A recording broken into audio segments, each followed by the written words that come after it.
Our world, our home.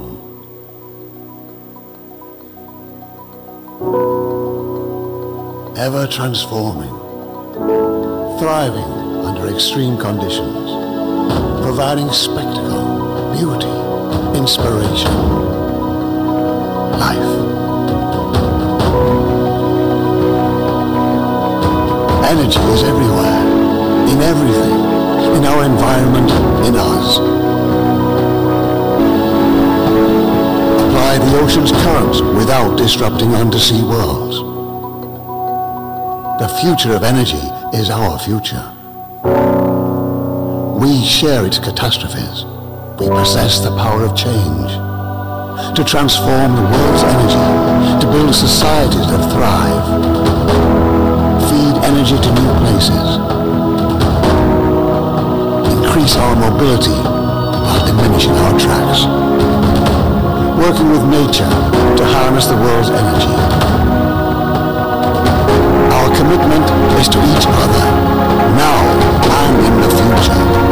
Let's continue to build upon our abilities, allowing our planet to do what it does best, so that we may do the same.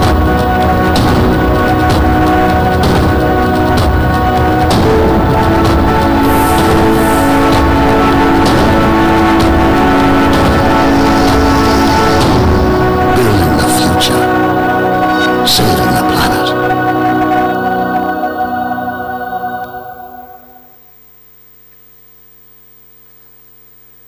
Hello everyone, good morning. Welcome back to the 10th conference of the Future Energy Forum at the Astana Expo 2017. It's great to see you all here. I hope you had a good day yesterday. I certainly did, and I hope that you've come rested and ready to participate in day 2. So what I want to do very briefly this morning is just to tell you about the agenda in the first half of today, and then introduce the first speaker that we will have here in Hall 2. So like yesterday, we have a set of parallel sessions. So here in Hall 2, we have, after I speak, we'll hear from Murad Hussain, who's going to speak about peer-to-peer microgrids. After that, we'll then hear from the Do School. You'll remember that yesterday, and many of you participated yesterday in the workshop that they ran, and through that process there were 5 solutions, pitches that have been developed. You'll hear those pitches, there'll then be feedback on those pitches, and that will take us to lunchtime here in Hall 2. In Hall 4, which is where the other sessions are going to be, there are going to be a series of 6 presentations, discussions on disruptive movements in sustainable energy. So you're going to hear about different ideas driving forward sustainability, and that will give you a whole range of different perspectives and should be quite interesting, but that's in Hall 4. And then we come back together after lunch in Hall 2 here to hear from Bertrand Piccard of Solar Impulse fame, and you'll hear more about Bertrand later. So without further ado, I'm going to hand over to Murad, who's going to talk about what his company is doing, which is very exciting. So over to you.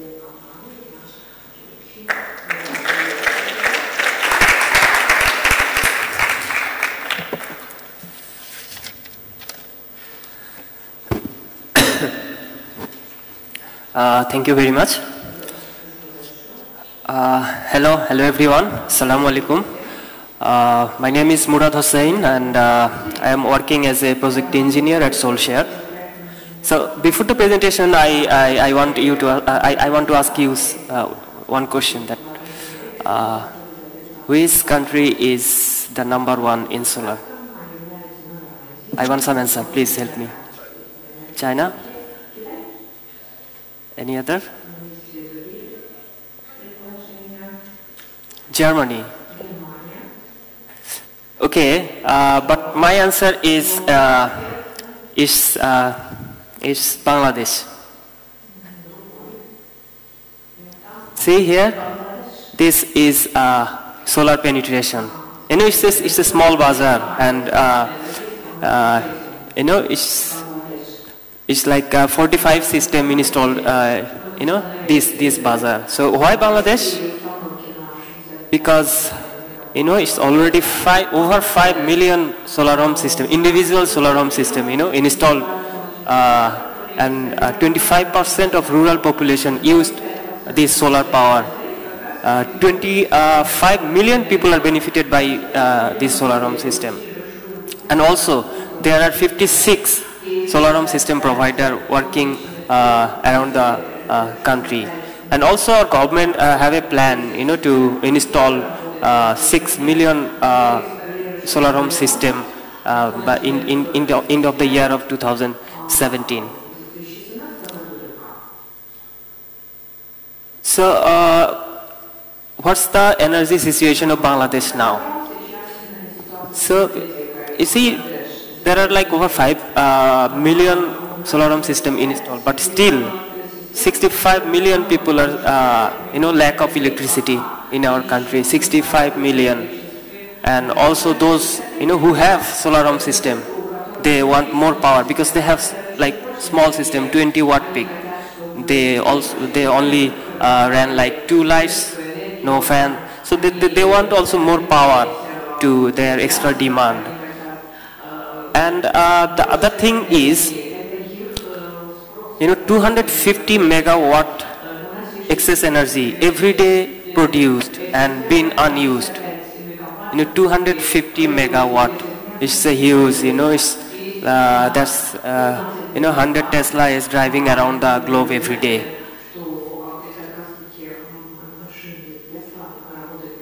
So how we calculate this excess energy? In Bangladesh, average peak sun hour is over 4.5 hours. So we calculate that every day, 25% excess energy is produced by this 5 million solar home system. And,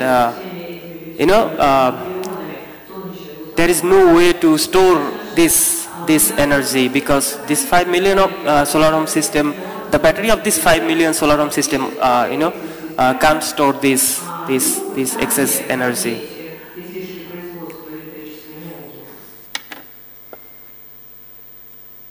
So then, what we do, with this excess energy? So what's the solution of this? The solution we believe could really make a difference. So the solution is here. It's called Solbox. So using this, we built a peer-to-peer microgrids. So the meter is a decentralized node of a DC microgrids. It enables local electricity, solar electricity buying and selling. And it's also a bidirectional metering technology. Bidirectional means you can in same connection you can buy your electricity and also you can sell your electricity. And it's also compliant with all existing solar home system hardware. So and it also provides customer mobile money payment flexibility that customer easily can top up or cash out his money from the meter. So now how a peer-to-peer microgrid works. So first, each meter is installed in a household with or without solar home system. So to install this meter, you don't need to buy a solar home system. And after that, we interconnecting all the meters together. And then this device measure power inflows and outflows. Energy trading is net metered and payment are settled over the user mobile money wallet. The grid has the ability to grow, by integrating new household with or without solar home system.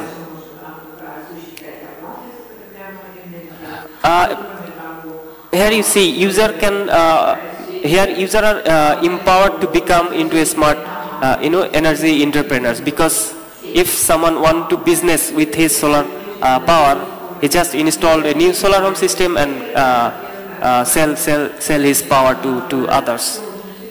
So he became a smart entrepreneur then. And this grid increasing individual solar home system utility by up to 30%. and also it's providing more people with access to renewable electricity at a very, very lower cost. I mean, if you ran a 5-watt lamp, so I think cost per hour, less than 0.80, Bangladeshi taka. So it's very, very lower cost. So I want to focus less on our technology and idea here, but more on the implementation, because our technology and idea are only 10% of this story, and 90% is to implementing it to the field. So what do you think that if when I explain this to the rural people, it's very tough to explain new thing to them. In rural people, they can't understand new technology, so it's very hard to implement it to the field. So to implement it to the field, we faced some challenges like this. So it's a totally new concept, and rural people scared of new things. They have lack of understanding about technology, and the next two is they don't believe unknown people. I am totally unknown to them, right? So why they believe me? So, and also they some Bangladeshi villagers have always bad relationship with his neighbors. So they don't want to interconnect with them. They said, why I connect with him? He's not a good person, or like that.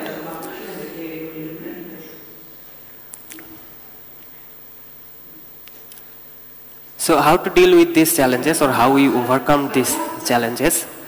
We just show them, the users, that how it will benefits them. So it's they can easily earn money for selling their excess electricity, and also it increased their demand. It will fulfill their demand, like they can easily run a TV, they can easily run a fan by using connected with that grids, because now they have more powers than before. And also we train the users that how can they operate the grid or the meter, and we also have a SAM there who is always interacting with those people and train them like how they use the meter. The meter is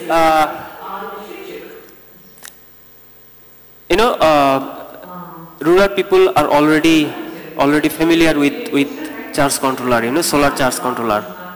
They know how it works and how to operate this. So our Solbox also look like a charge controller. It is a charge controller also. So you don't need extra charge controller in your solar home system. It works like a charge controller. Here you can see that there is a battery status like the charge controller. We have a display here where customer can see their balance, and also there is some mode like buy mode, sell mode, so and auto mode, pause mode. So if customer want to buy, then he just press the buy mode, his meter buy the energy from others. So, and if he want to sell, then just press the sell button, and the meter sell his excess energy to others. There is an other mode is called auto mode. So in auto mode, the meter decide that the energy the customer want to the energy is selling or buying. So in automotive, it's automatically sell the excess energy to others and automatically buy from the energy to from others. Like when his battery is at low position, then the meter automatically buying energy, and when his battery status is full, then the meter automatically sell his power to others. And if customer want that, okay, I don't want to sell or I don't want to buy, then he just need to press the pause mode. Then the meter will act like a charge controller, only a charge controller.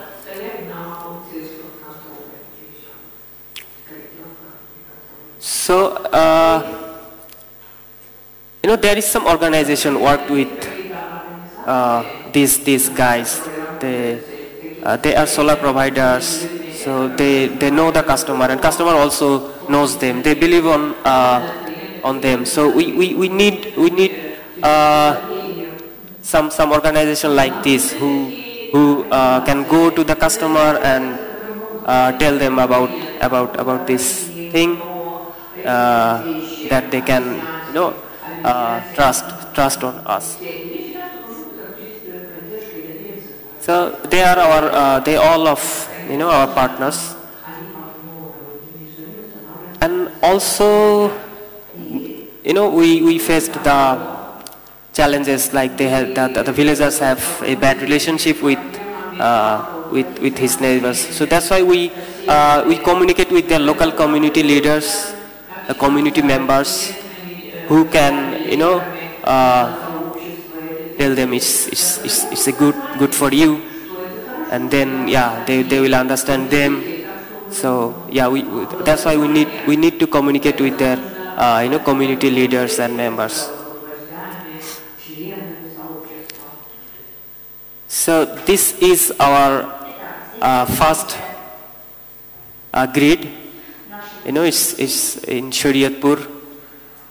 So we installed this grid at September 2015, and we worked with Ubomas and Itcall here.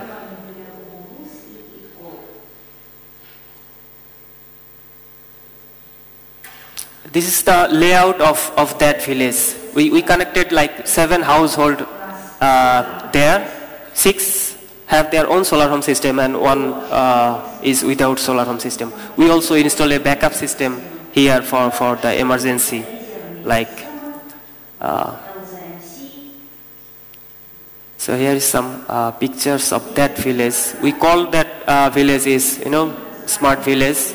So people also now call the village is smart village. So, and you see some happy face of the customer here.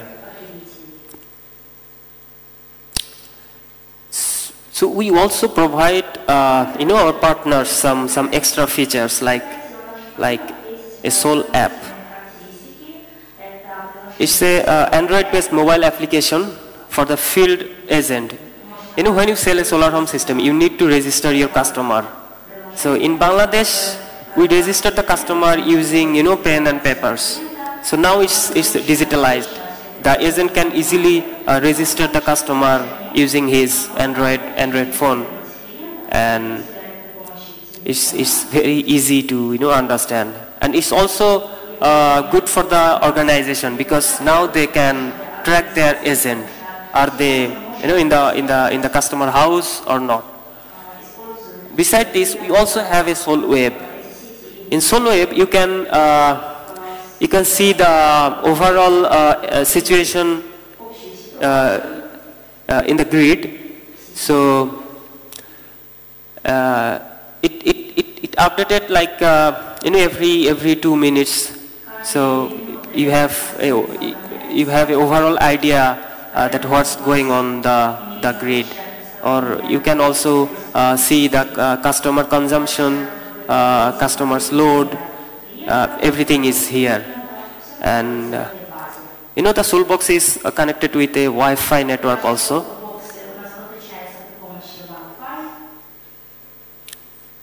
So we have some customer here, like someone named is Salam Matbor. So now he brought a bigger solar home system in that village to sell the energy to others. It's a business like him. We also have a customer called Rosina Begum. So he can run his sewing machine at the night also, and she can earn more money with this. Here we see a pictures of a grocery shop. So this customer is named, I think, Helal. He has a very small grocery shop in that village. So, but he also want to run his shop at night, like, but he couldn't able because he has a small solar home system. Now he had the grid, and he communicate with that villagers that he also want this grid connection. Then we connected him. After that he brought a TV. He also now the villagers going to his shop to watch movies, watch cricket match. So he said that, okay, I have more business now. So our future ideas is, we installed a Wi-Fi tower in that grid. So every grid have the Wi-Fi tower. So our future ideas is to share this internet to the villagers. And also, in Bangladesh, this e-rickshaw is very familiar and very popular.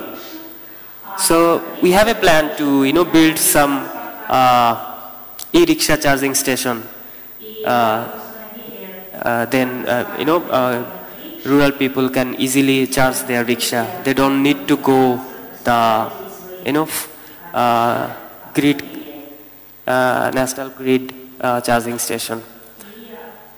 And our next future ideas is, if we connect like many cluster and we connect each of them, then we can also sell the grid electricity to our national grid. Like government will buy this energy from our customer.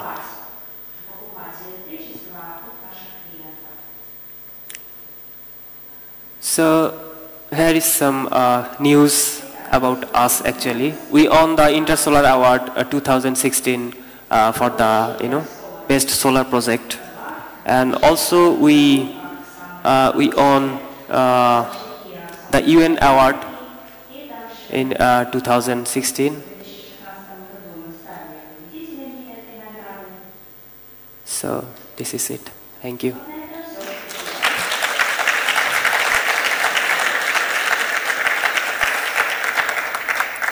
Any question? We have time for some questions.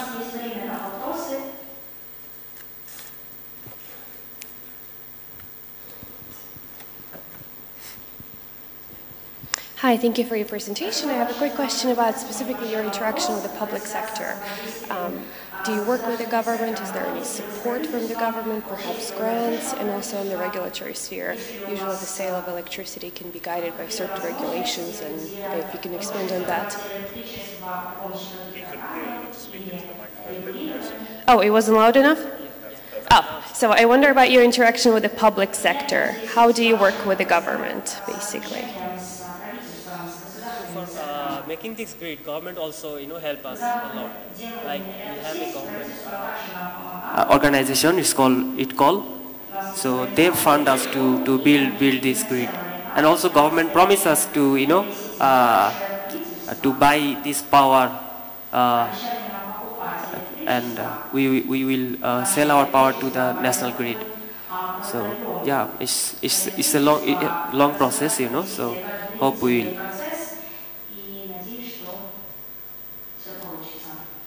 Any other questions? So I have one, which is, what do you need to grow and expand this business model? Okay, so I already mentioned that, you know, over 56 solar home system providers working, you know, in our country. So we actually need their help. You know, they're familiar with that customer. So if they help us, or you know, also the government help us, then yeah, we can expand our grid. Because if I go to the village and, you know, tell them about the, you know, this grid thing, they can't understand, and they also don't believe in, you know, me. So we need some partners, local partners, who, you know, who communicate with the villagers and understand them. That, so we really need their help. Great. Okay. Well, the other perfect question. Thank you. Fascinating presentation. So thanks for that.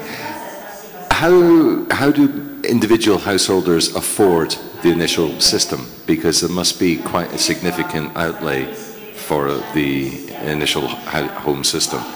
Is there a financing system behind that? Yes. So the thing is, you know, we are still piloting our system. It's the meter is final, but now we working some, you know, some others business model. But do you work with microfinancing or? Yeah. We work. So you know, Microenergy International. So we also work with them, and you know, the meter cost is also very high. So we don't want to, you know, sell this meter to the customer like in cash, but yeah, we sell this meter. And typically then, how long would it take a householder to pay off the cost of the meter, the initial capital cost? Now it's 3 months, but we are still, you know, piloting, so we'll decide later. Thank you. Any other questions? So yesterday we had a series of very interesting presentations around electricity storage. And how do you see storage fitting into your system? Are you experimenting with storage? So, you know, this grid is, so you have a like battery. In solar home system you have a battery and a solar panel. So if you have a 20 watt peak system and 30 amp hour batteries, so these batteries takes like 5 or 6 hours to be, you know, fully charged. So, but using this grid, the battery, you know, charged really fast. And in daytime, you know, panel is always produced energy. So in daytime, this energy goes like, you know, we have some thing like DC water pump. So customer can easily run this DC water pump at daytime using you know, the panel energy. And also in Shariatpur we have a rice solar.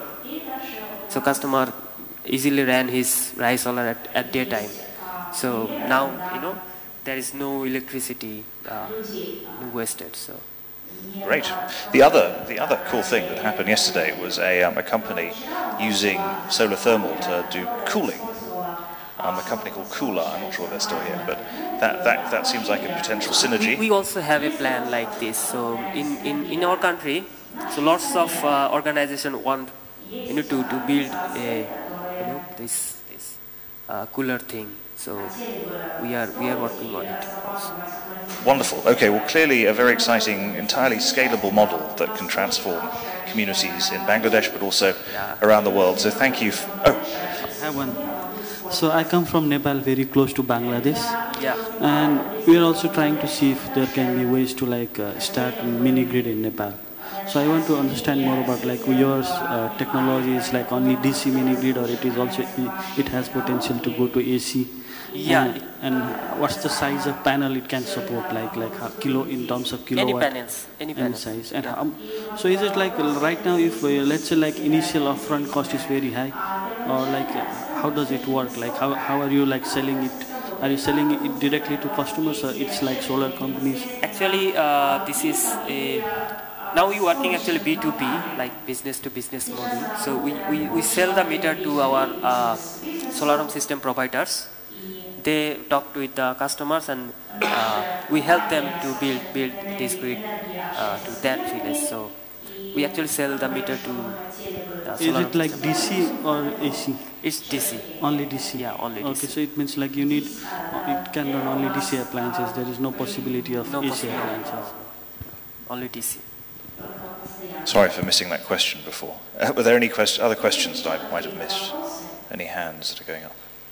Okay, if not, thank you for your presentation. Thank you for coming. Thank you. Thank you.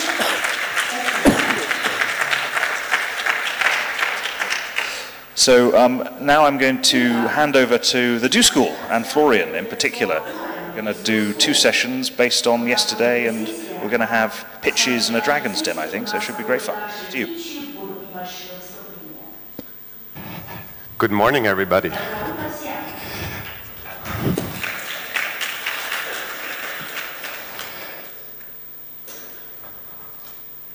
How are you guys doing? Good? All right. Let me irritate you a little bit. That doesn't seem energetic enough for me. All right. We start with an old, annoying Do School tradition. We put up our arms, all of us, especially the guys in the suits. Yeah. We turn to the left, and we give the person on the left, and we give the person on the left a good morning massage. Come on, my young friends in the back, all of you, turn to the massage. Yeah. Over here, come on, here, like, yeah? All right, good. All right, we put our arms up and we give back the love, we return the favor, yeah? All right. Thank you.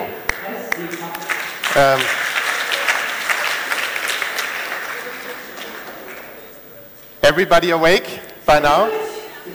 Awesome, wonderful.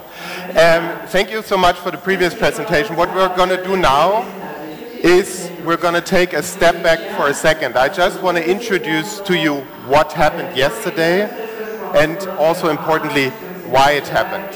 You know, we're here and lots of people traveled many, many miles and kilometers to be here with you to talk about the future of energy and how to mitigate climate change. In the end, that question is a question about ultimately what society do we want to live in? How will we create success as businesses? I see lots of young people in the room, how will you create success as people, as individuals? And how will societies from a government point of view create success for society at large? And if we think about that question for a second, it is a question that is as important as never before, because things are changing incredibly quickly. Just 2 quick highlights. This is an index that's called the Fortune 500, so that highlights the biggest 500 companies on the globe. If you were on that index in the 1960s, you used to be there for an average of 60 years. So 60 years you were there. If you're a big oil company, you're there for 60 years. Right? Too big to fail. It's very hard to sort of lose and not be successful anymore. Today, the average is 15 years. Between 2000 and now, 50% of those Fortune 500 are new. 250 new companies. Yeah? The world of business is changing dramatically. There's around 75 million university graduates who don't have a job and who can't find a job, and who think that maybe they should have thought about that before they went in many countries into a lot of student debt. how do we gain the skills we need to be successful for a world that we don't need, that we don't know how it will look like? How do we do that? How do we empower our employees? How do we empower our children? How do we empower ourselves when we're 55, 60, 65, 70? Yeah? Digitalization is everywhere. The reason that we're in the room is testament to it. The reason that people, you know, I've probably gotten more tweets on this than I've spoken to people yesterday. Yeah, so the way we're communicating, the way we're engaging with each other is wholly new.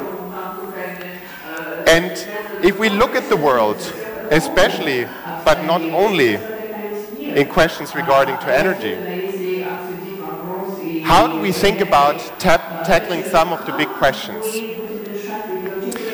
At the Do School, our belief is that it is incredibly important to empower individuals and to empower great companies to be able to have the skills, to have the mindset, the culture for innovation that is needed to create the solutions that will create success. And the reason why I say this is important for big organizations alike as for individuals is, you know, I have the privilege of talking to a lot of people, and when I talk to a young, talented person, 26-year-old from, let's say, Uganda, that person tells me, I'm really passionate, but I have limitations, I need money, I need access, I need network, how do I make it happen? Maybe some of you in the audience might have the same question. When I talk to a CEO of a large company, that CEO tells me, you know, I have shareholders, I have to deal with the unions, I have to deal with regulation. How can I actually really make a change? It's only incremental what I can do. And then when I talk to a minister or a prime minister of a country, they tell me, how can I deal with the stock markets? How can I deal with institutional investors? The people, my people voting for me only want to see short-term results. And how can I make big change? So in a way, the message that I'm trying to convey is we're all not that different. We're dealing in a way with the limitations that we believe of our own possibilities. And what the Do School is believing and what we're trying to do is we're trying to break those limitations by bringing people together to learn together, share, and gain a methodology that helps them to actually get things done. And why do I say that? Because many of us will know that we constantly have great new ideas, but great new ideas don't create value. Acting on ideas creates value, making things happen. And as Michael yesterday said, you know, you might make something happen and it might be a really stupid thing in the end, and maybe it's not going to be successful. But it's the important piece to actually get to the point where you can make things happen and you can get used to actually bringing things onto the streets. And with that, I want to leave you. I want to leave you with a vision that change is happening in Astana, in New York, in Kampala, in Berlin. And if change is happening and we accept the fact that there is a lot of things that are going to be different, how can we become the driver of this change and how can we create a positive change as a result of it? This was also the thinking behind what happened yesterday. Yesterday, a group of experts from literally around the world engaged with some of you guys here in the audience, young Kazakhs, to think about some of the challenges out there and simply having an interaction and engagement and trying to learn a few tools and techniques to think about how can we move towards talking about solutions, finding solutions, and even moving towards implementing solutions. And we're proud to actually, I think, have a few young Kazakhs on the stage soon. And to give you a little bit of an introduction of how that works, I'm really happy to have the head of the Do School Ventures, Philip, with us, who is working with startups in 90+ countries and who's going to tell you a little bit about what happened here yesterday. Yeah? So let's give him a warm welcome.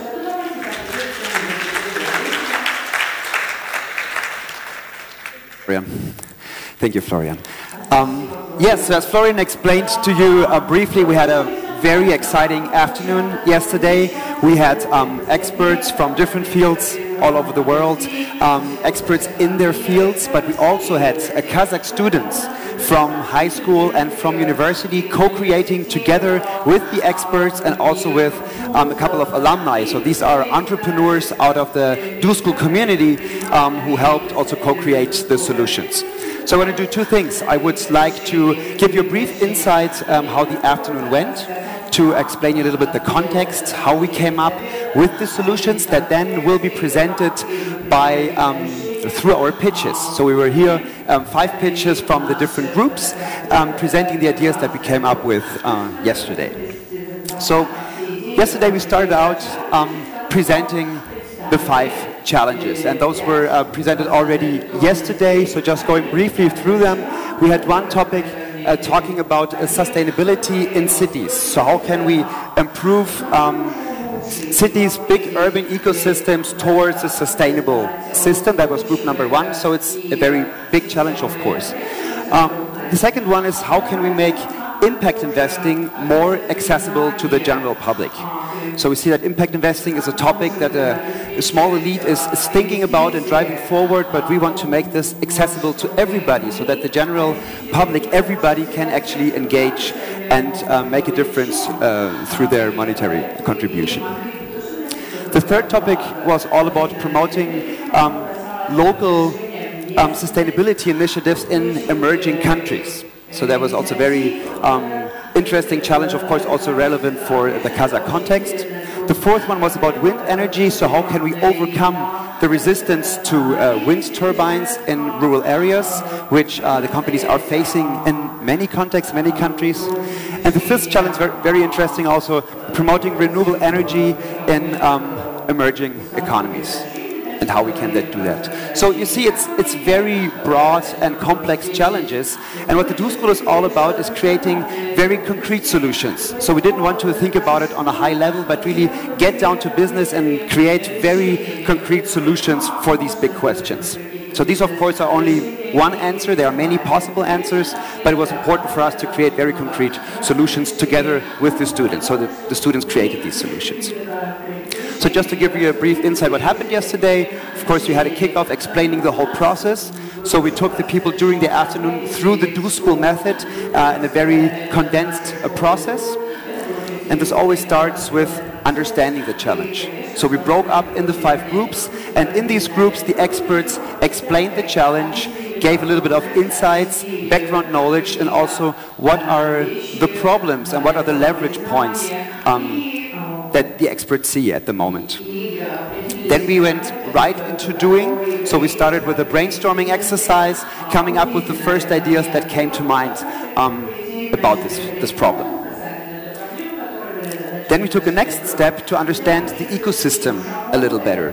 So it was the idea to drop the first ideas, put them on the wall, but then to dig deeper and really understand the dynamics of the different problems, creating a systems map and really finding out bottlenecks and leverage points that we see also in discussion together with the experts. So that was really interesting. First of all, the students putting down their vision of the context and then interacting with the experts, asking questions and really understanding where the leverage points are in the different contexts. Then we had actually in the second half of the afternoon a lot of more people coming, so that was quite interesting that in the middle of the process we had we had the group double in size. We integrated new students into the process and then really fine-tuned the ideas, and in the end came up with the pitches that you will see in a minute. So that's for it, for the context, so just to give you an impression of what happened yesterday. And with that I would like to ask all our pitchies on stage. So I would say that we gather here on stage and then go one by one to present our ideas. So I would like to ask,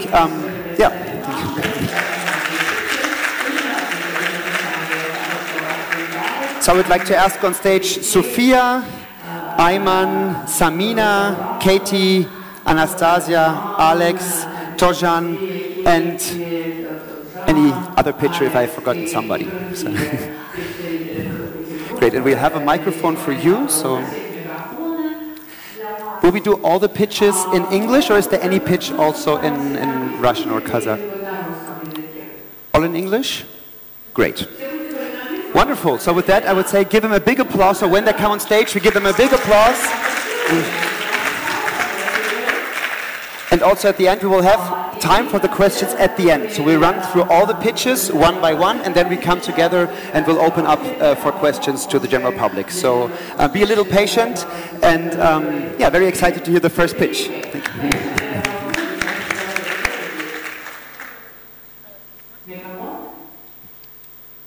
Thank you very much. Hello, everyone. As we all know, over 50% of our population nowadays lives in cities. I'm Sophia, and I'm one of them. And the thing is, urban life is not attractive for us anymore. And we wanted to make cities a place that is more attractive to live for the citizens, and improve the quality of life inside of their urban areas. And we came up with our solution, Wonder Garden. It's a community place, a green space where we bring people together, and it's a possibility to have your own suburban garden inside of the whole concrete jungle, the city center. And it consists of a place where we can we can bring all the community together to participate and bond, and also have contact with nature. And how does it work? First, of course, there's like the phase of attraction and promotion of the space. Then when the user comes to us, they register and they book their spot at the garden. And they have their account where they collect points. Then when they come to the garden, they work with a supervisor or an instructor. They get assigned tasks. So for example, let's say it's apple season, so like collect some apples or any garden connected activities. It brings people connection with nature, and also gives a space to communicate with each other. Also, for example, if some parents want to hold a birthday party for their children, it's also possible to rent a space for that. And after the work, you collect points, and then you can exchange them for other products that are made at the spot. So, for example, the fruits that are collected, or any green products that are made there, or other possibilities. And of course there could be some additional features like workshops for children about sustainability, or raising awareness of healthy lifestyle, some community events. And our Wonder Garden will reduce stress among citizens, will connect them with nature that is very hard in the cities, and also will provide some possibility of having some quality leisure time that is affordable for everyone, because you don't need money to participate, you just can work and then exchange the points. And it will make citizens more happy. Thank you. Thank you very much.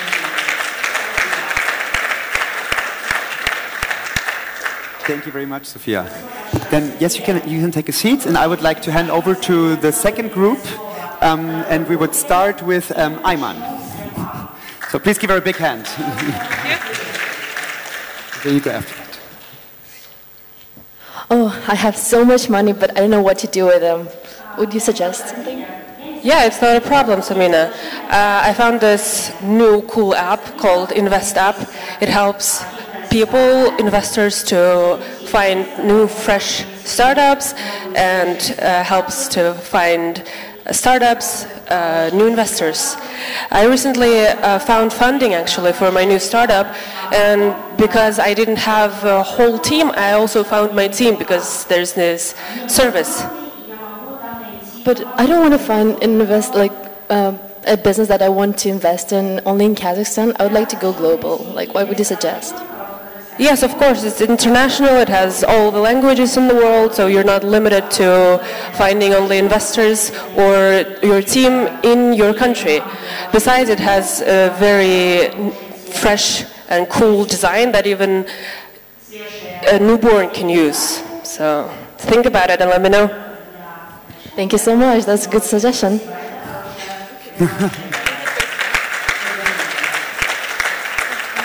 Wonderful. So,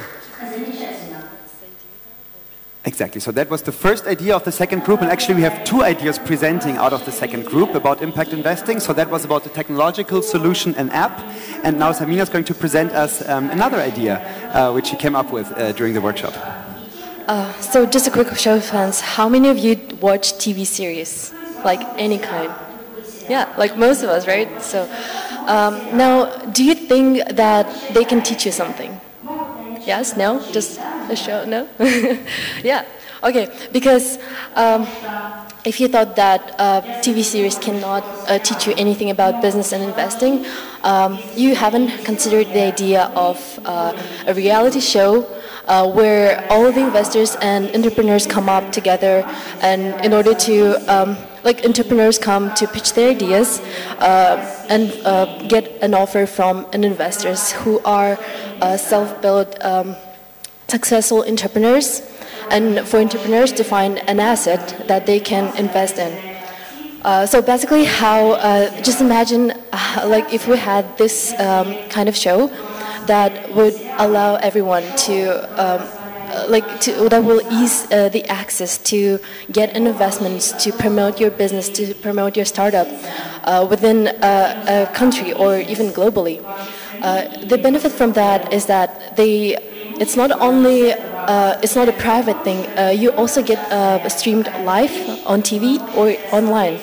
So you don't only, even if as an entrepreneur, you get no from investors, you are still benefiting, because in the audience that is watching your show is there might be an investor that is really into your business. So that would be a solution to ease the access to investing for the public. So thank you. Great. No, take a seat. Thank you very much, Samina.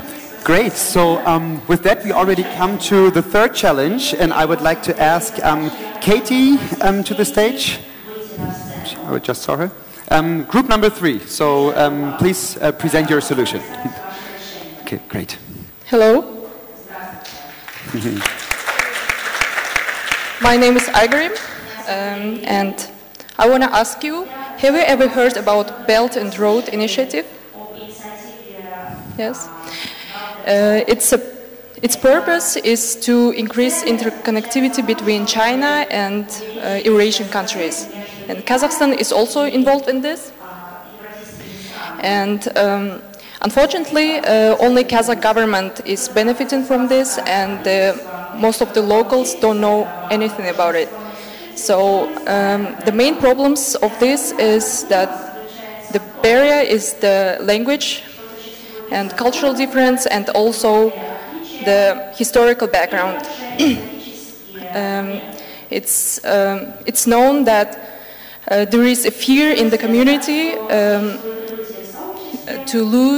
from losing the cultural identity and the language. So in order to overcome these fears and the problems, we sought to found the foundation called Kazakh-Chinese foundation called Tianshine. Here it is. And the purpose is to promote the cultural exchange between the two countries. And by organizing the cultural concerts, events, and competitions between for the language, and for scientific competitions between the universities and schools. And also we thought the second purpose is to promote entrepreneurship. And the people, the local people from Kazakhstan who have ideas can develop their ideas by getting these courses, and the best ideas are going to be funded by the foundation, and the projects can be about energy efficiency and also climate-friendly technologies from China, and so on. And we believe that this foundation is going to get involved the locals in the Belt and Road Initiative. Thank you. Thank you very much. Please have a seat. Thank you very much. Very exciting. So you see, it's very different ideas tackling the different challenges. And with that, I would like to go on to group number 4, and Anastasia is going to present us what she came up with her group. Give her a big hand, please.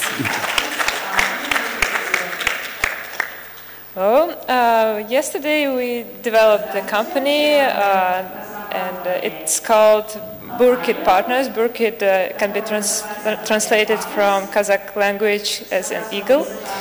And we are a corporation that installs windmills. We are here to make Kazakhstan life better and air cleaner and people happier. So the thing is that we are going to construct a windmill in a rural area, and we come across some obstacles from the farmers.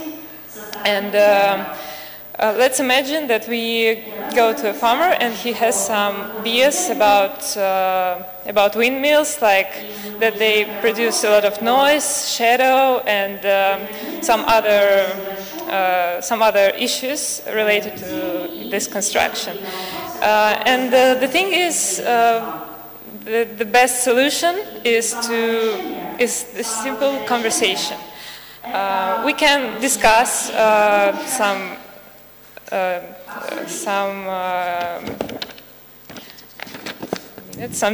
his demands and educate him which advantages it can give, and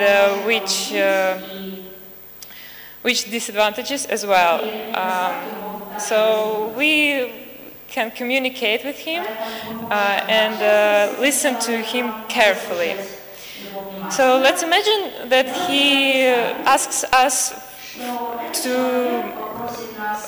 too many requirements, like no noise, free electricity, and extra payment for this windmill, like we have to pay him every month. Of course, we're a profitable company that wants to have income, and we have no technology to reduce noise, and the only thing we can offer is free electricity.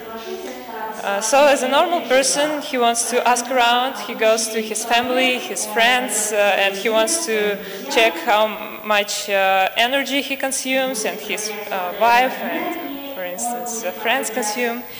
And then he comes back and say that he wants electricity, free electricity for all his acquaintances from the neighborhood. Of course, the next step highly depends on the country where this situation happens. For instance, if we live in a hot country like Spain, we can go and drink some wine and discuss these things, and we can offer some solutions like the system of discounts. But if we live for instance, Germany, we have to agree to disagree. So this highly depends on the location. So by and large, this solution would be crucial. I mean, communication, conversation, discussion, and these things will help us to promote windmills in rural areas. Thank you. Thank you very much, Anastasia. Thank you for the seat. Thank you very much. And with that, we're already coming to the last pitch, and we have a cooperation from Kazakhstan and from Uganda. You're presenting together? Great. So please, I would ask Alex and Tojan on stage and present us the last idea.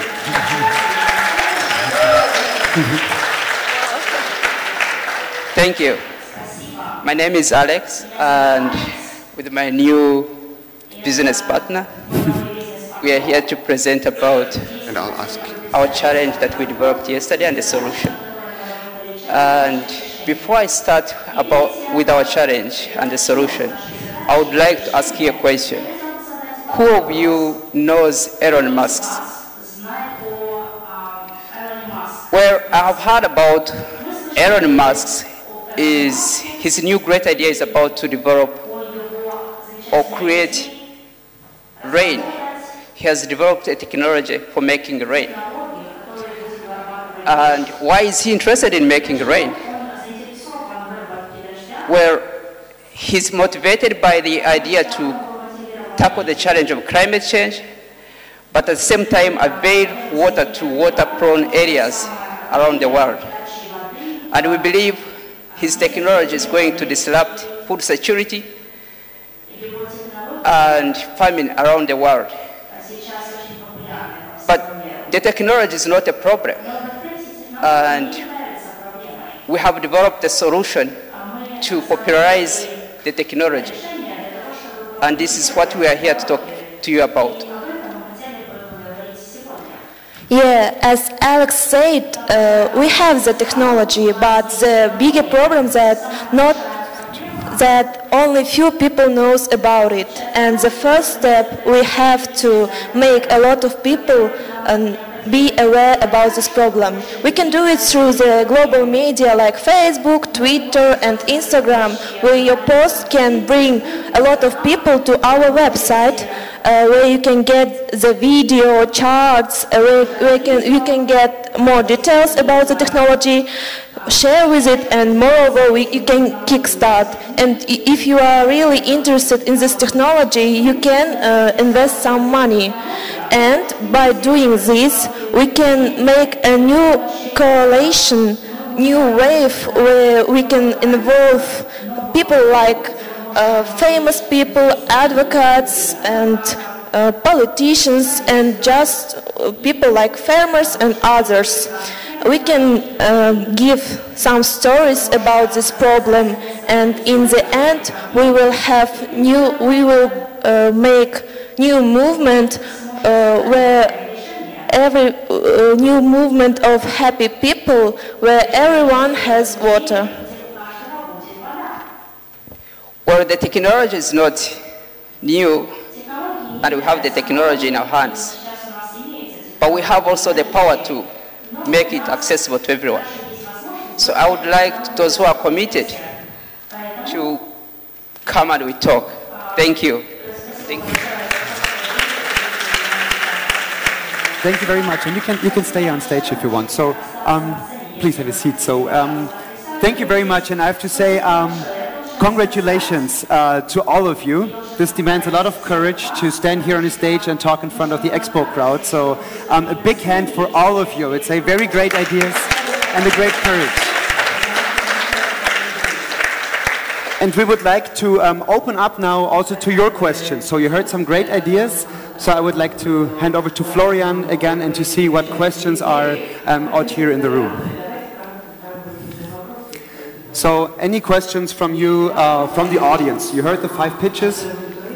Anybody has a question for any of the guys? Well, actually, ladies, by the way, Kazakh young man, you're in trouble. Are you seeing what I'm seeing up there? Yeah?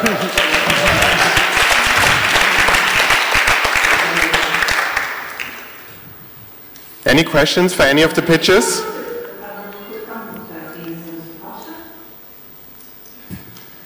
You in the front. Off we go here. More power to Ireland. I'll come back to that in a second. Sorry, first of all, congratulations. It's impressive to see you guys come up and have the courage and the ability to deliver what you just did. So good for Kazakhstan, right? So fair play. Given that I'm from Ireland and I'm big into rain, because it rains a lot there, one question for the rain-making team. You said it's a proven technology. Where or how?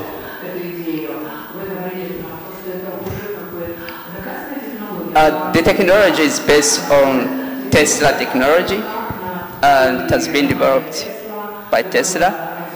But you can look out for the technology. It has already been deployed in Jordan, where they have, in fact, over the last 2 years, increased production by more than 50%. just because of the increased rainfall. Thank you.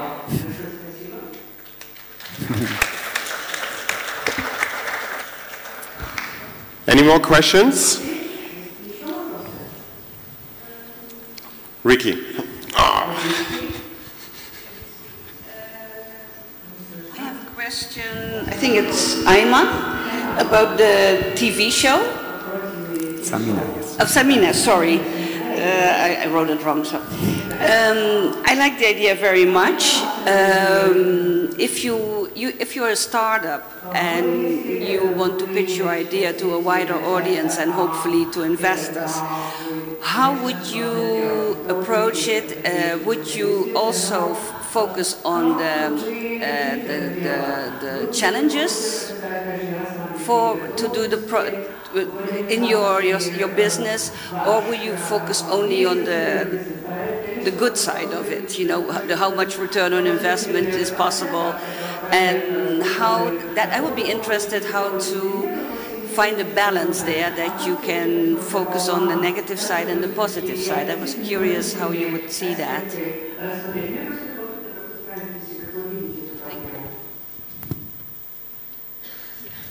Thank you for your question. Yeah, as an entrepreneur, I would definitely cover my good sides for sure, but they have to go with the mix, I think. And during your presentations, the investors will ask about the disadvantages and the weaknesses of your project, anyways. So it's better for you to prepare ahead and kind of have, for every weakness that you have a coverage for it. So have an advantage or a solution for it, and definitely then you won't get lost. That's what I got. Thank you.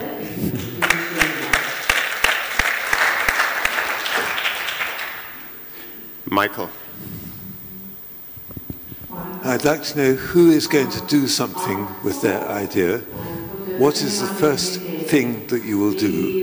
And what help do you think you'll need along the journey? For me, as an investor or organizer or even entrepreneur, as my project, well, the first step is definitely the most importantly, you have an inspiration and you're motivated to do it. Any project would fail if you are not really passionate about it. And so, could you remind your question, please? I just got lost a bit. So, are you going to do something about your idea? Are you going to implement your project? What is the first thing that you will do, and what help will you need? And this is a question to everyone, and not just to you.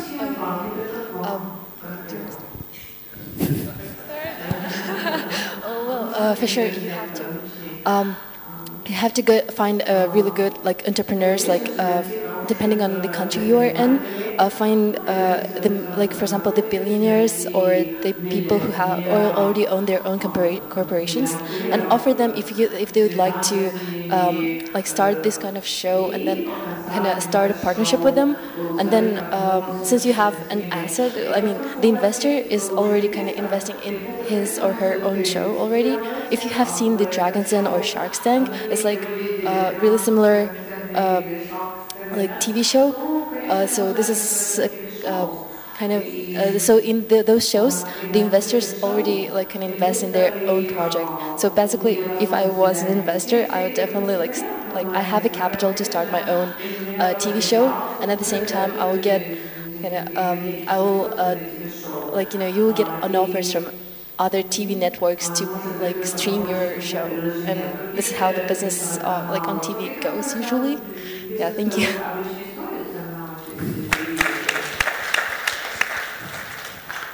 Thank you for the question. And for me, as our idea was Wonder Garden, I think the first step would be to make some kind of research or a questionnaire for the community of what would be how would people see that, because it's a community project, so it's for the people. So I think I would love to know what the actual customer or let's say a user would say about it, and also research the possibilities of some government funds, because it's a community project. So it's yeah, I think that's the most important thing, to know what people actually need and would they actually use it and how would they like it to look like, and see some options for funding and for starting the project to actually work. Yeah, I think that is the first thing I would do.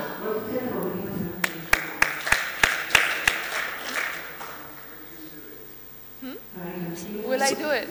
So I think the question goes towards will something happen, and I think Michael will see whether something will happen after that. I think as a relation to that question, are there actually Kazakh investors or government representatives in the room?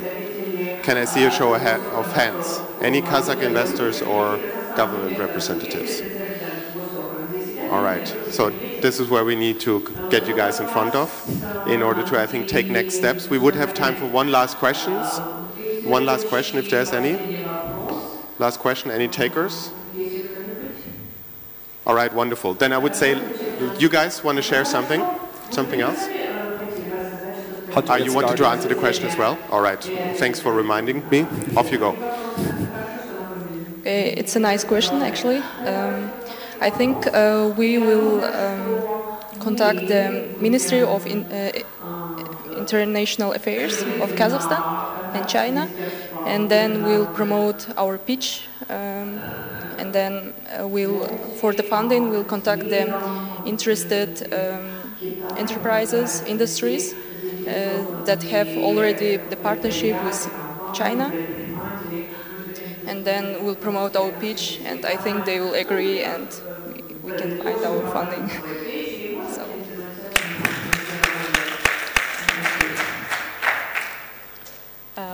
Thank you for the question. I suppose the first step for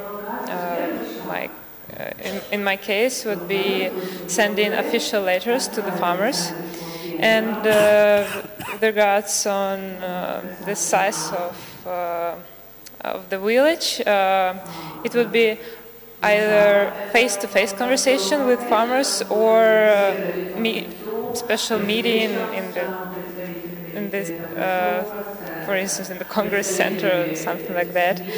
And actually, it's not so black and white. It would be going back and forth because farmers usually indecisive, and they have to think a lot, and yeah, it could be a couple of meetings, and then we'll come to a reasonable solution.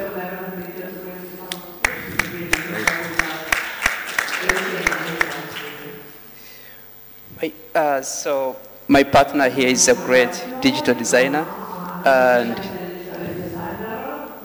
myself, I'm a good writer. So we're going to start by designing a website, and on the website we shall put a space where people actually can click and donate to us as we develop our technology and awareness to the public. Thank you. Great. So thank you very much to all the entrepreneurs being so spontaneous also and presenting it. So yesterday we came up with these ideas, and today already on a big stage. So again, congratulations to all of you.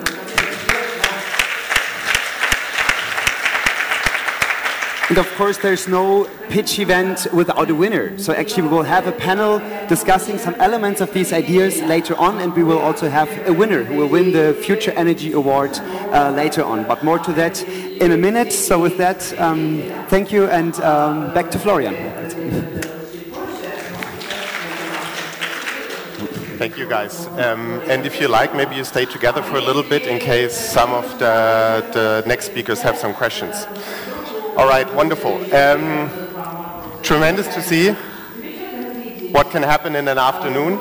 And I think I'm building on a theme here. I have the tremendous privilege now to welcome a panel of real experience, corporate leaders, a social entrepreneur, and amongst them three power women that I'd love to invite to the stage. First of all, Claudia David, a brand strategist from Germany, working globally. Please, Claudia, join us. Ricky Krins, a social entrepreneur working in empowerment, the next generation in Bhutan, Myanmar. Ricky, please join us. And Ingrid from the Deutsche Bahn, Head of Employment and Social Policy, who has lots of experience in bridging divides and bringing people together. Please also join me. And last but not least, Dietmar, lastly, Head of Sales Europe and Germany for Intel. Please also join me. Let's give him a warm welcome. All right, so there's 2 mics in the middle, so we guys have to share, and it's tremendous to have you here. Thanks for taking the long journey from the Netherlands, from Germany. What do you make of those guys? 5 ideas, 5 women, I think a wonderful initiative in the sense that there was sharing. I want to also use the opportunity to thank all the experts and the people who came here to be on stage and who actually then later walked up to share some of their ideas and experiences with young people from Kazakhstan. Thanks for that spirit of sharing.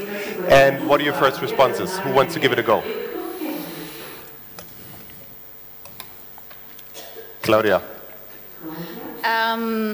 Very impressive, especially I had the pleasure being part in one of the groups yesterday, and the whole collaboration, building on ideas was really amazing. There was no big cultural gap, the relevancy. So, and then as Philip already said, standing here today on the stage presenting the ideas without a big rehearsal, so big applause, and I'm really pleased as a woman that all the people here on the stage were women, so great again.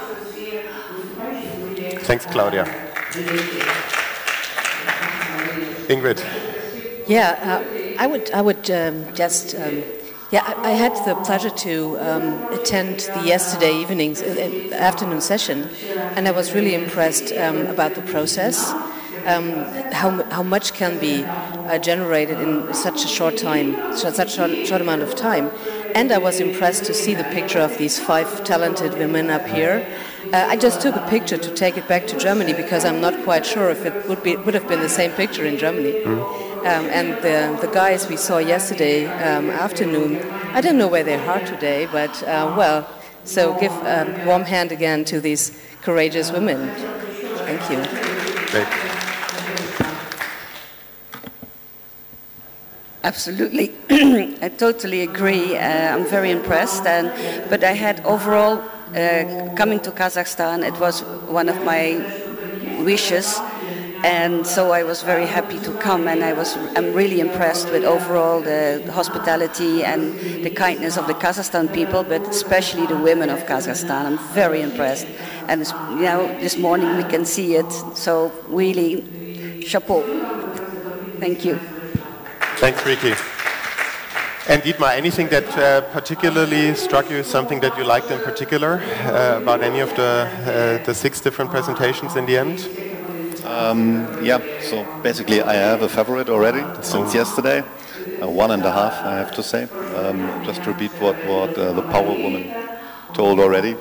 I think it was pretty impressive to see given the short time frame, I think having started yesterday afternoon, to what of a level of result in detail all the teams came across, as Philip mentioned, being on stage as of now today. So pretty cool, and not sure if we should continue with the favorites now, but back to you. No, go ahead. If there's one that you want to point out. Yeah, I think so. Given all the pictures today, I have a private favorite, which was the Wonder Garden. I have, so thanks, pretty smart idea, especially as this one is, as we learned yesterday, so you don't have to think and to do very complex, so it's pretty simple idea, pretty smart, I think something you really can turn into a real business. The one thing I'm really personally interested in is, I've forgotten the name of the foundation, but the Kazakhstan Chinese Foundation, intercultural exchange, and that given the fact, I think the Belt and Road Initiative, as most of the people in the room know, I think this is something I wish we in Europe would have something similar. Yeah, so this is something planned to end in 2049. Yeah, it's a $900 billion investment opportunity, and this will not work if the countries in between are not coming together on the private sector. So it's nothing which can be driven by government to government at all. So that's something definitely I have great promise in. It's something the team should follow up and do. Thanks, Dietmar. And before we go to sort of the broader conversation, there was a lot of praise now, which I think is great, a little bit of sugarcoating. What can be done better? What are things, we're here to help. You guys have tremendous experience amongst the group. What would be things where you say those are, I think the youngest one was 17 if I'm right, so lots of opportunity to continue learning. What should the young ladies focus on? What are things that next time they pitch they can do differently and better and enhance? Who wants to give it a go?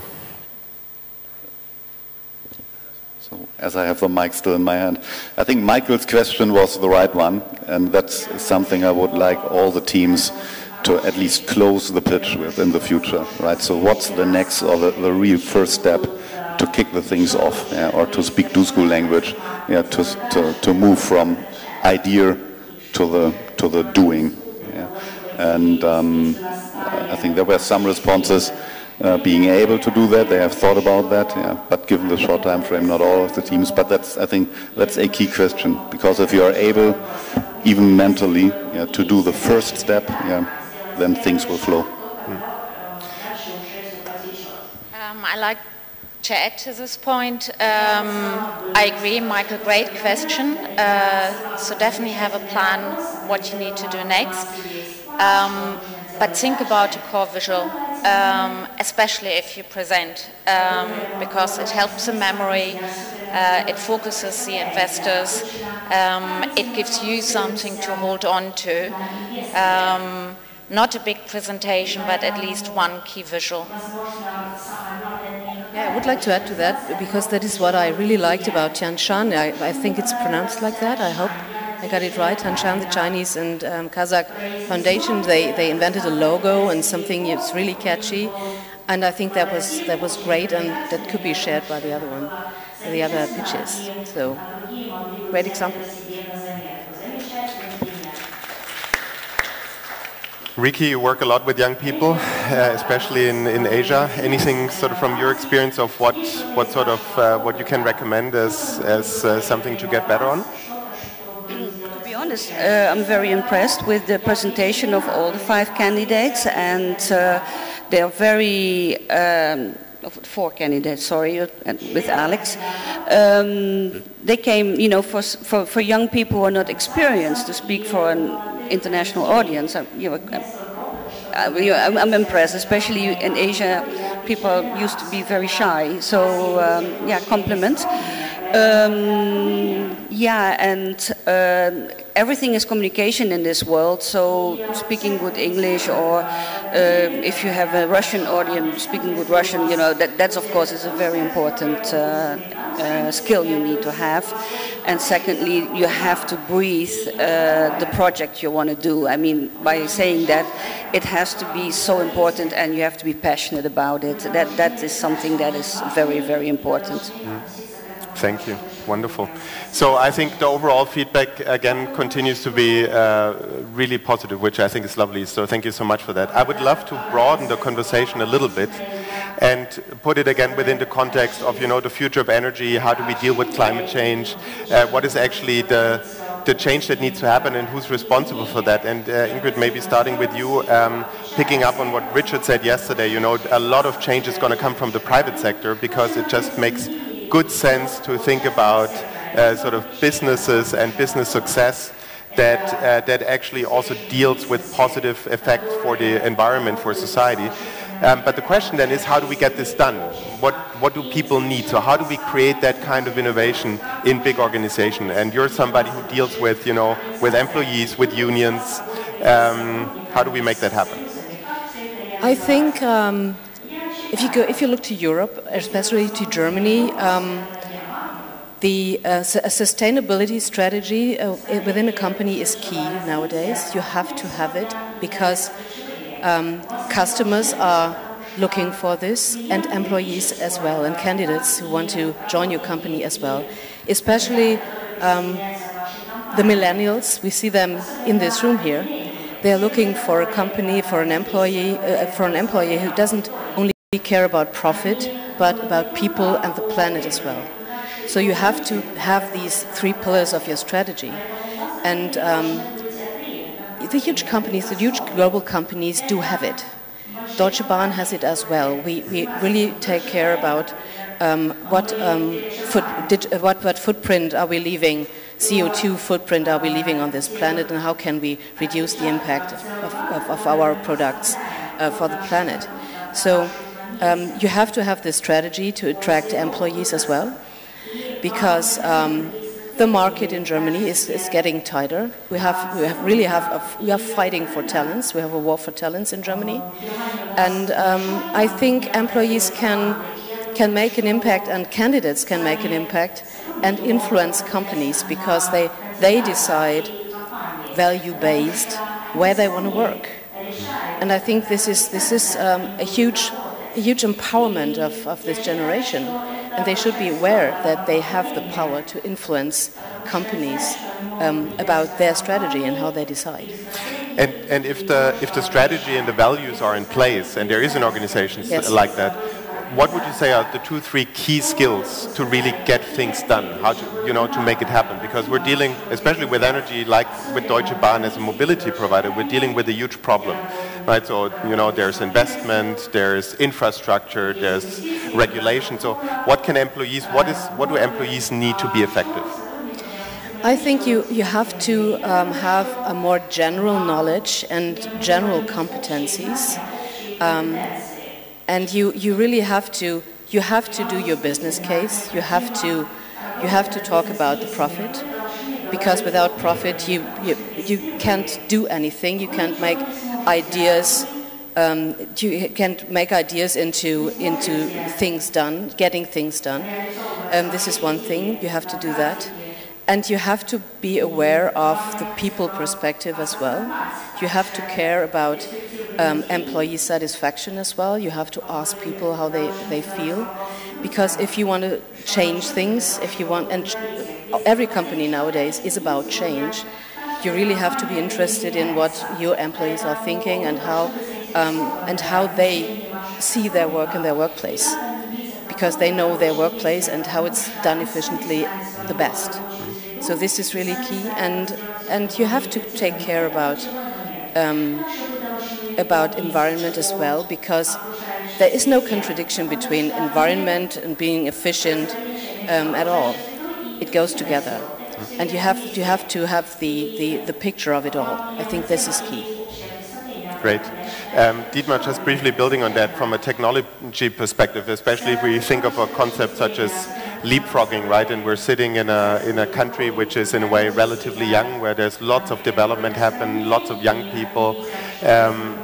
What are what is needed from the innovation perspective, from the big corporate perspective, in people in order to sort of get to a point where you might have great young guys in Kazakhstan starting great businesses that at one point become global players?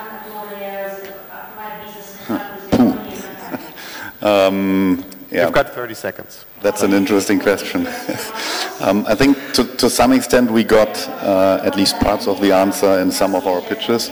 So of course I don't know enough about how the situation in Kazakhstan right now is working, but it seems there is a gap to overcome. So it's definitely about fostering the cooperation between the government, between private investors and those talented, highly skilled young people here who obviously want to build up their businesses.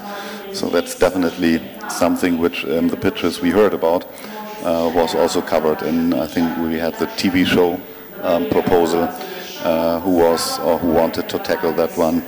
I think the Wonder Garden one, the foundation one. So it's, I think, really creating a climate of environmental friendly but also business friendly cooperation, and to really build up businesses from the scratch. Thanks. Maybe I'll I'll pass on over to the two of you. Claudia, in the end, you work with lots of big organizations. I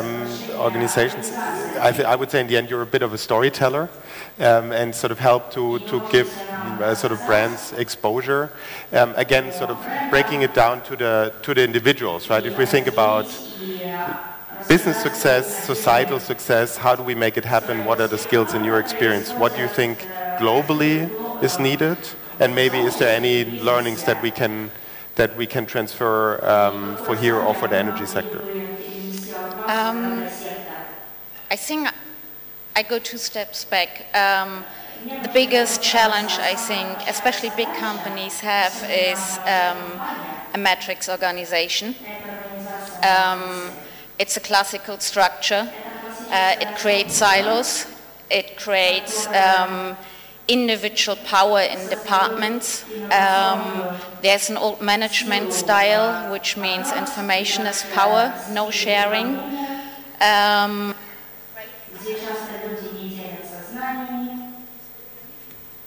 No.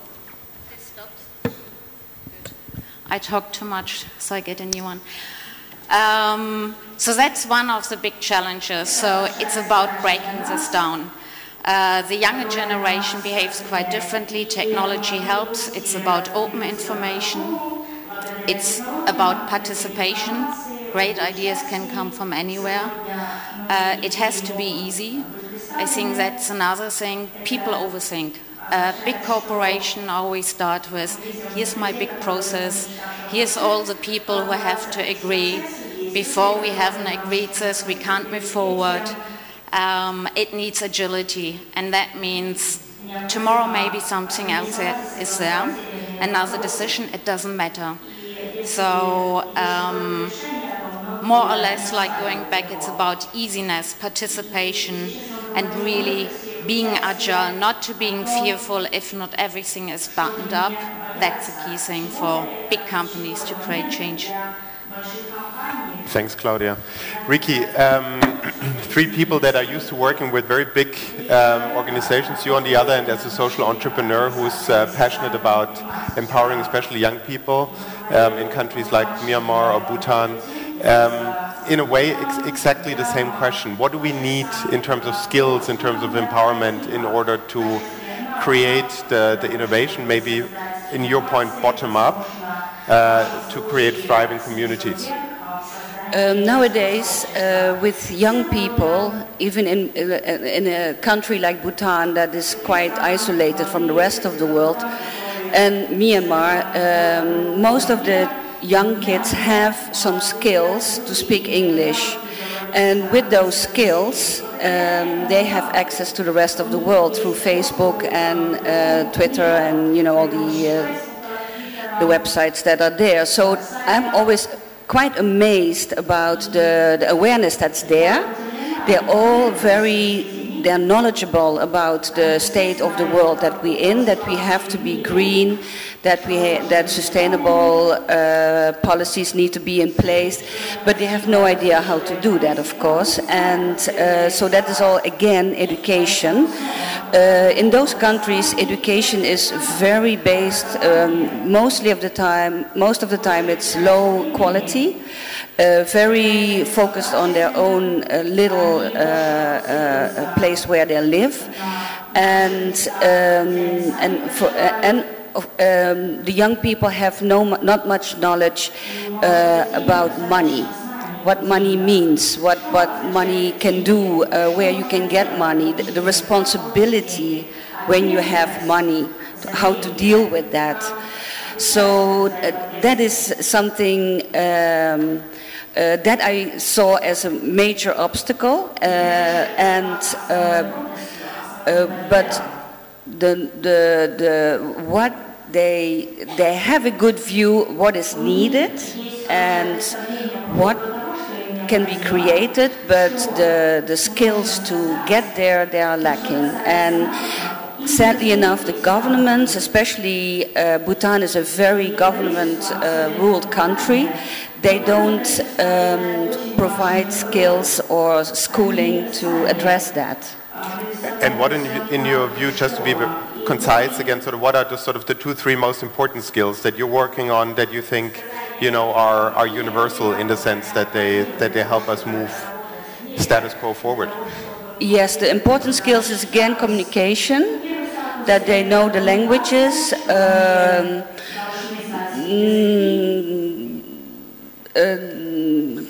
how can I say, yeah, what I focused, yeah, in those countries the young people are very shy, so they're very afraid to come forward, and so that is something they can work on. I did a leadership program with unemployed youth in Bhutan, and then I learned that they have all the ideas, but just coming out of their little, about comfort zone.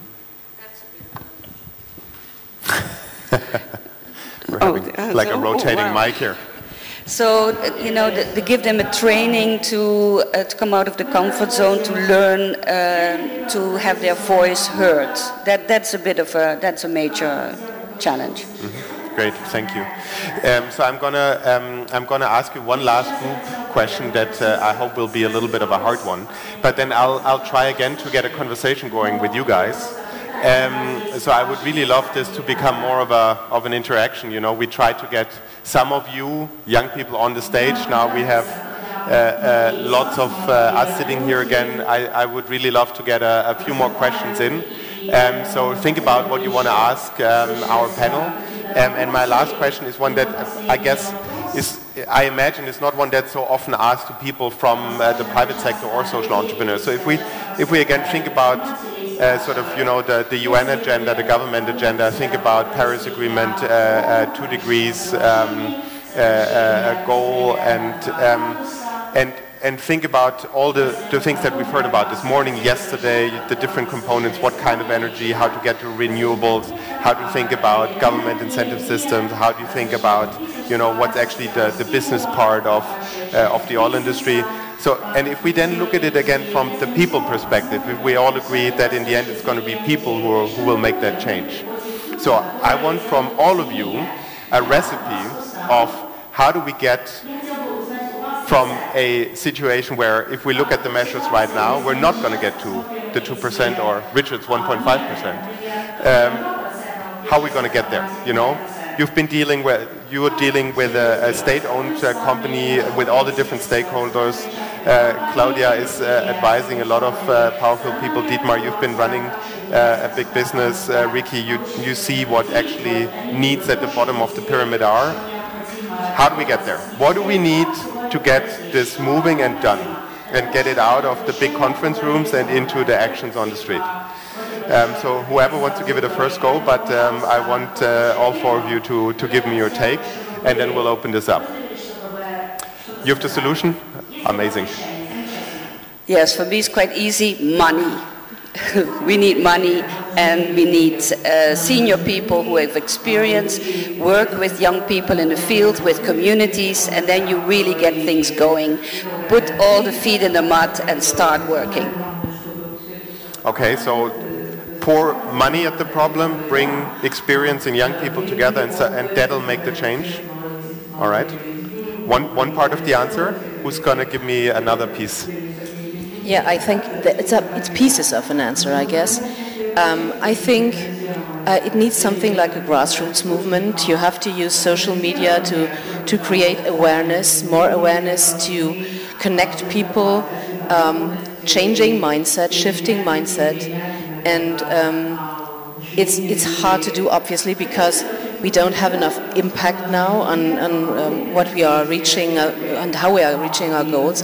So I think we really need to do some more campaigning, making people aware of the problem again and again, and using the power we have as customers, as employees, as people who decide for whom to work, what to buy.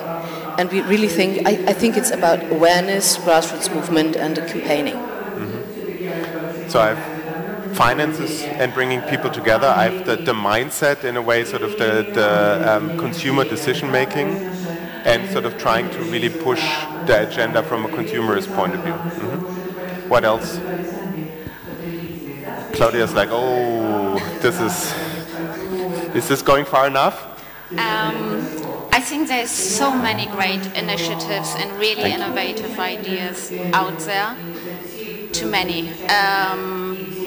Most problems get tackled more with the idea of really how can we instantly solve climate change.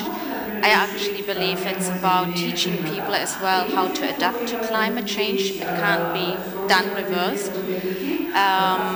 And not enough is happening there. So it's about the participation again.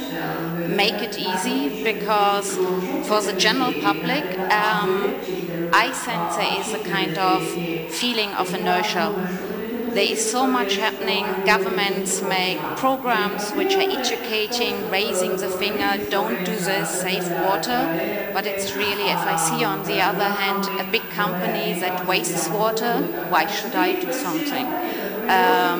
My little 10-minute shower wouldn't make a big difference. It does. So I think companies can really help there to take the people side as well, to create a consciousness and to make it simple. It's all these little things, even down to don't boil a whole kettle of water if you only need half of it. Every little bit matters. And that's an attitude that's not enough out there. And everyone has a responsibility. So accepting personal responsibility, a change of mindset, and not giving in to inertia. It's all about participation. Make it easy for people, because you have to accept inertia. It's more the question what you can do about it.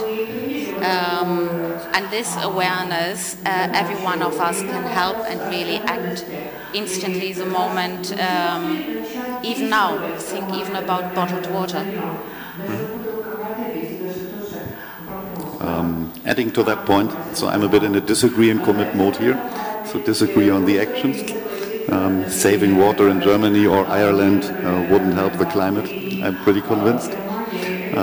But I'm committed on the overall goal, I think, and agree with Claudia. I think the other thing, so those of us who are working in big corporations, I think we have the obligation to do a bit or far more what we are doing right now and how we are acting right now. And Richard yesterday pitched it very well in his keynote, and that was about, I think we really have in the organizations to disrupt the way we are working and acting, and organizations are working and acting. And indeed, it's just these, let's do a bit better up to the plan, and once we have hit plan of record, then we are all satisfied. And that's something, a behavior, as Claudia also mentioned, we used as human beings to live and act.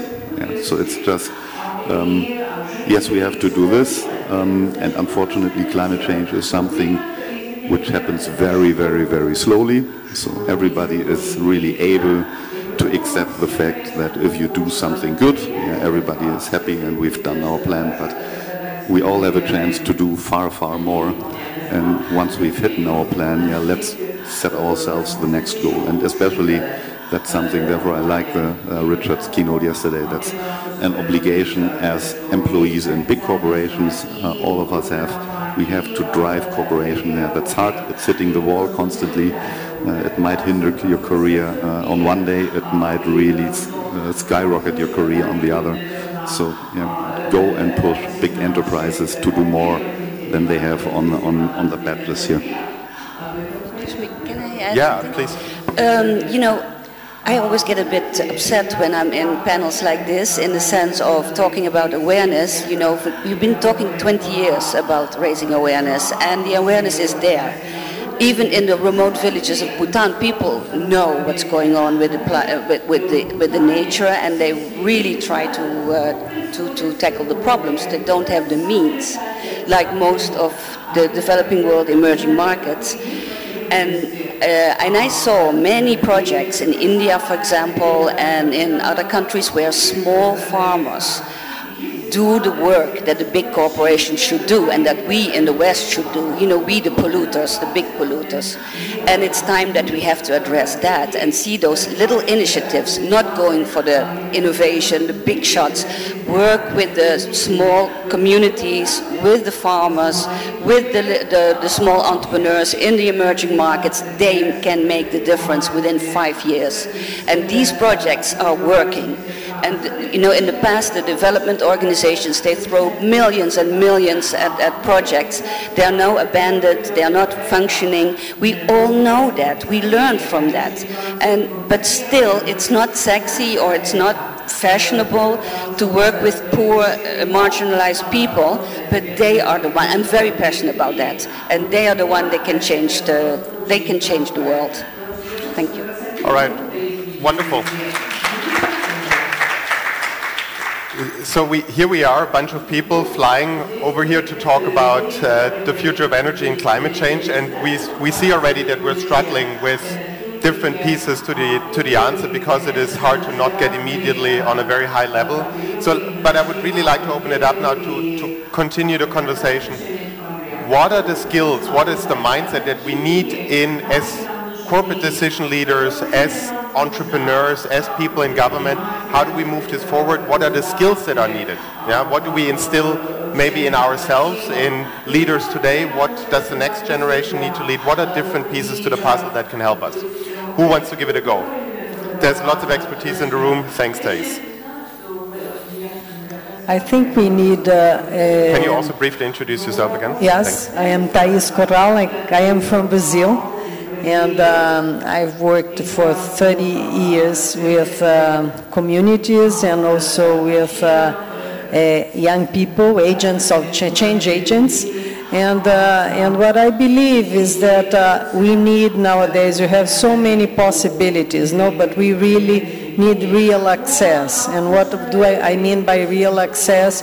You need from people like many of us, the ability to facilitate these connections, because in thesis it's all there, but the real connection, the real access requires like a process, and I think that the Dual School is doing that. The Sinal do Vale, where I come from, also are doing that. We create this UP network, which is the idea of how we leverage this network of connections, but in reality we would need many agents also from the other side, the people that can really support and facilitate that access, you know, with companies, and with communities where there is the possibility and the real need. And so the solutions are out there, but we need those bridges, and they are more, they require more than actually we believe, because they require process. So one of the themes seems to be the innovation is there, the solutions are there, we need to somehow now continue implementing them. Other voices, conflicting voices. Thanks. Thank you. I'm Oliver Rapf. I'm leading a think tank based in Brussels. We focus on energy in buildings. I want to play a little bit of devil's advocate here. I think you know, the notion about more awareness and the success or the awareness increase, for example, those social media technologies can bring in terms of supporting sustainability is all nice and well. But I think people are experiencing almost a counter-attack from global multinational corporations which still promote consumerism and more consumption. So the notion of a new paradigm about economic growth and an economic model and what well-being and welfare actually really means is definitely not promoted by the big multinational corporations, even though they may have a sustainability strategy. But often it's just, you know, tinkering a little bit on the edges. And I'm just wondering what it would take for really not only small grassroots organizations, but also the multinationals to promote a new economic paradigm and a new model of societal well-being and welfare. Okay, here we go. We're pushing it back to big corporates, that they're the culprits. Any big corporate in the room that wants to answer that? Richard, you want to give it a go? The token? Thank you. Richard Northcote from Covestro. I totally agree on one side of it, because, I mean, listening to all the panelists, and I thought we were all fantastic in the things that you said, but we're talking about structures, we're talking about ideologies, we're talking about thinking that has been around for a very long time. Not only in the pyramid structure that we have in the private sector, which needs disruption, absolutely, but also in the government sector, also in legislation, in directives that need disruption because they are too old and they are no longer applicable to the technologies that are being developed. Also in civil society. And it was also pointed out earlier, you know, NGOs have been doing the same work for many, many years, and they're not having the impact they should have had over that time. It needs disruption. You know, and if you disrupt everything, and then you can start to create the economic models where people are collaborating to address the problem instead of basically focusing on the dollar or the short-term return on selling a plastic bag or a straw or something that possibly is not needed in the future. It's actually contributing more to the detriment of the environment than it is to the benefit of the environment. And this is the way we have to think. But it's not the private sector, it's not the public sector, it's not civil society, it's a combination of everybody working together, in my opinion. Yeah. Excuse me. Thanks. So as you talked yesterday about sort of value chains, right, and how do we get people, different people together in value chains seems to be another piece. All right, let me do an ambush. We have a distinguished professor from Nazarbayev University with us. What do you teach young people here in terms of dealing with this quickly changing world? And what's the goal in the sense of where's Kazakhstan going with this?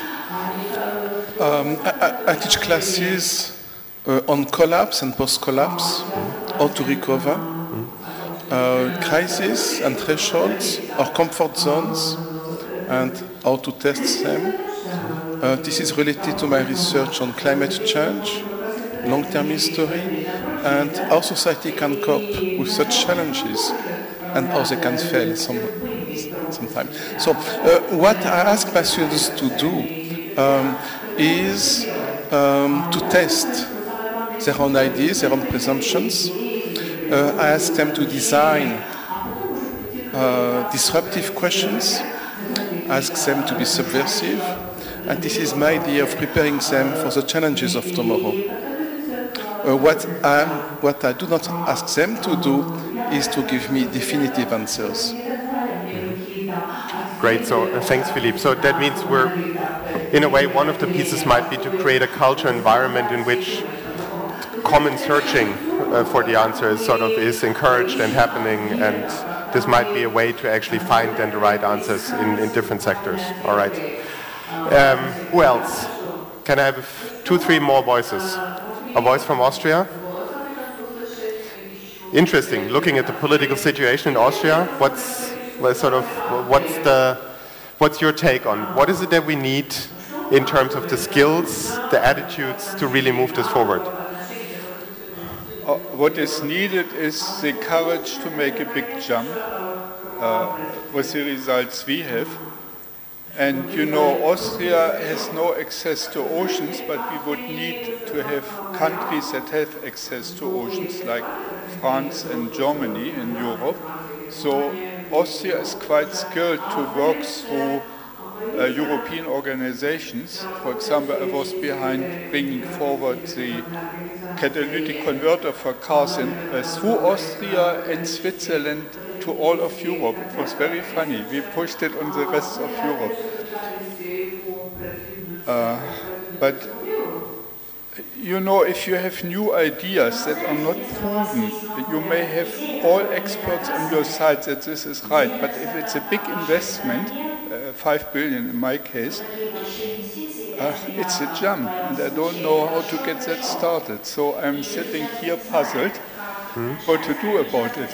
So we're back to the resources, that there needs to be somehow, if we want to make big jumps, how do we get the resources for the right things moving? Where do we find the credibility for it? For example, in one case, we found a solution for a problem where 1,700 scientists had been failed. But we succeeded because we had upper management, the second echelon, so not the top people because they are there to represent, they don't do the actual decisions, but we had the second level with us of all important sectors, and we had one person who had a very high status in Austria who then worked for 1.5 years with farmers and so on, tourist managers, to get it through. It was the first national park in Austria which came out of it. It needs so much dedication and it needs a good organization, and you have to set it all up. And I'm still puzzled how to do it in this case again. So Richard's idea of bringing people together and everybody needs to come together sounds good, but it also sounds like bloody hard work in a way. I want to, before giving you the Robert? Yeah, I had one point. I think that we have to, it's very important for all the students to get away from the idea that all of these big multinationals and heads of big financial institutions actually get it right. I once had a meeting with Goldman Sachs, who I call Goldman Sachs, and I said to him, you know, I have a feeling that you're wrong half the time in your investment decisions. And he said, no, 75%. So imagine that you would go to a doctor, dentist, car mechanic, and 75% of their decisions were wrong. You wouldn't go back. But it's okay for the financial sector and large industrials to be wrong. You have to not be afraid of making a mistake. And the challenge that you have is that you're afraid to make a mistake. Don't be afraid to make a mistake. They make mistakes all the time. They create the financial disaster by making mistakes. And I don't really believe that large industrials are really going to create an economy based on well-being. That's going to come from disruptive companies that are allowed to grow. And what they need is, they need an effective way to find startup money. And we will be announcing that shortly. Awesome. Thank you, Robert. I want to bring this, oh, fantastic. Very good. Briefly introduce yourself. Yes, I'm Aidos, student of Eurasian National University in Astana. And I would like to share with you one word that makes me so feel impressed. You know, Mother Teresa, she said, if you want to change the world, you go home and love your family. It means you love your family, being responsible to what you are doing, and provide everything that essential things we need to live a life, which don't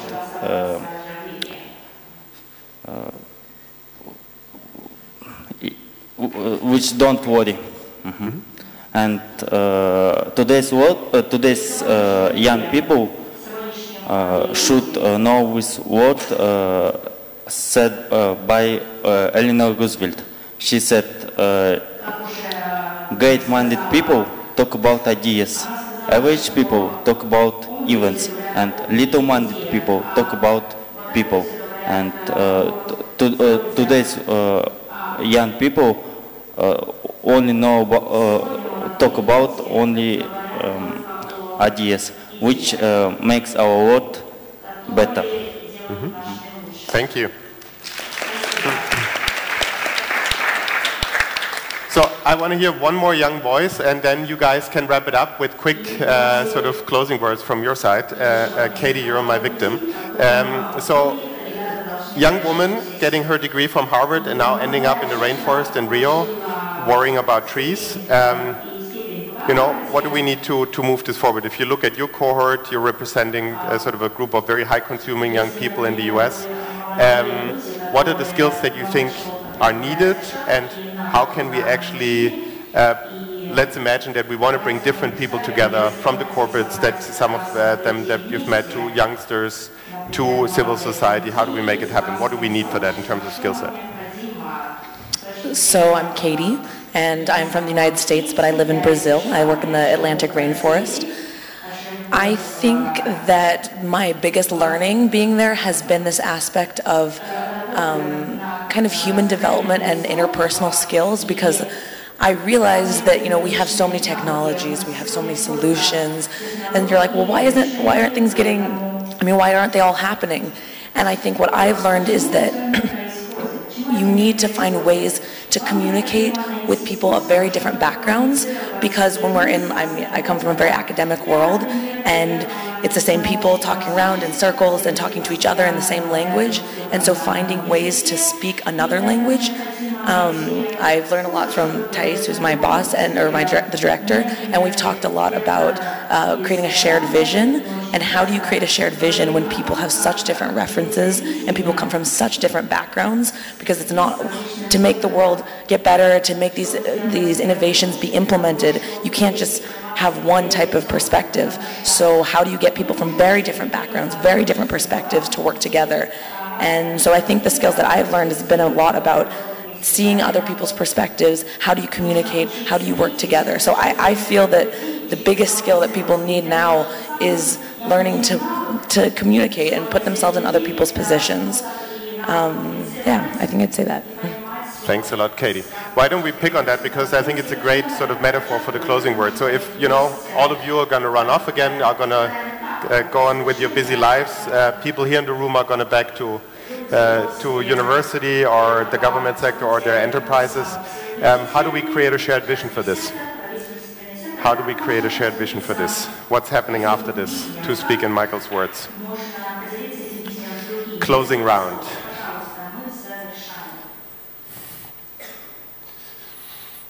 Have I puzzled you?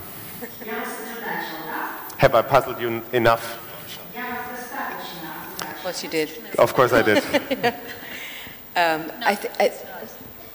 I think to create a shared vision would be a whole, would need a whole new event of this kind, just to see which visions we shared. But what I really enjoyed yesterday and today was to see this entrepreneurial spirit in these young people here.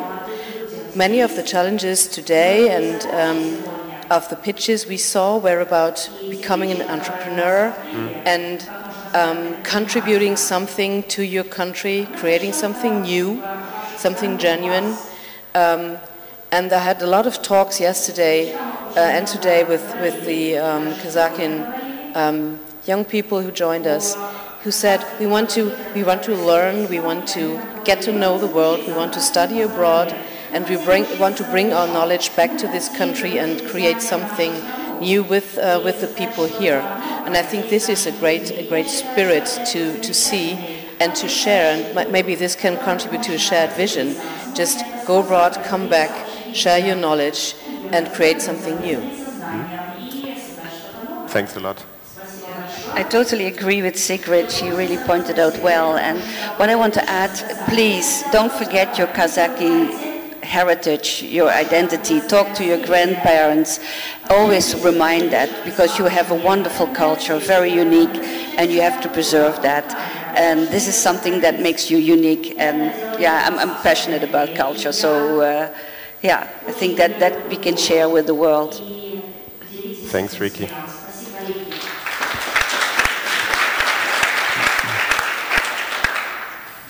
Shared vision, I think the biggest thing is just start. Don't think about if it's perfect. Perfection is actually the biggest enemy of achieving anything. So just go and collaborate as well, and something good will be happening. Thanks, Claudia. Famous last words. I think we should actually follow the program of the Do School and start doing something. To repeat Richard again, so I think, of course, in general, it takes courage, it takes curiosity. As I said before, I think we have to really think more like a moonshot than a 10% optimization of what all of us are doing.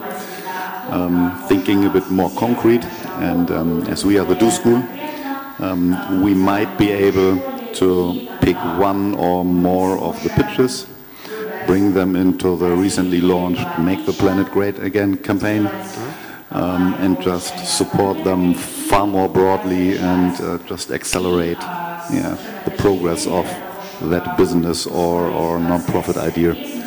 And make it, I don't know, spread it widely and use it as a foundation to create a shared vision.